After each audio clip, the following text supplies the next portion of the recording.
আসসালামু আলাইকুম। একটা MT-50 গাড়ির রেডিয়েটরের পানি পরিবর্তন করা হচ্ছে। আরও অনেক কাজ আছে, তবে মেন কাজ হচ্ছে আমাদের রেডিয়েটরের পানি চেঞ্জ করা। এই দেখেন, রেডিয়েটরটা হচ্ছে এই যে এই রেডিয়েটরে আমরা মূলত পানিটা চেঞ্জ করব। রেডিয়েটরের সিস্টেমগুলো দেখেন, ওপর থেকে কিন্তু একটা পাইপ আছে, নিচেই আছে আরও পাইপ এই যে যাওয়ার জন্য।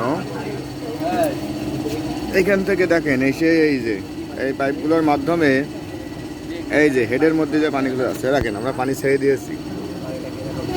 পুরো পানিটা আমরা চেঞ্জ করবো আজকে, শুধু আসছে পানি দেবো না, কমে গেলে দিতে হয় সেটার জন্য না, আজকে আমরা চেঞ্জ করছি এটা, এই জন্য দেখেন। আর এই হচ্ছে আমার সেই চেঞ্জ করার জায়গা। যাই হোক,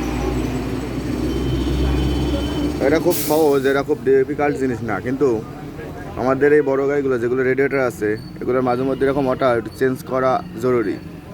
যদি এটা চেঞ্জ করা না হয় তাহলে ইঞ্জিন গরম হওয়া, ওভারহিট হওয়া, মোবিলের জন্যও অনেক সমস্যা সৃষ্টি করে। এজন্য অবশ্যই এটা আমাদের খেয়াল রাখা উচিত। এই দেখেন, পুরো গাড়িটা আমরা দেখাচ্ছি এখন MT-15। আপনারা আপনাদের MT-15 গাড়ি অন্য যেগুলো রেডিয়েটরের পানি আছে সেগুলো অবশ্যই মেনটেনেন্স করবেন ভালোভাবে, তাহলে গাড়িটা সার্ভিস অনেক ভালো দেবে। আল্লাহ হাফেজ।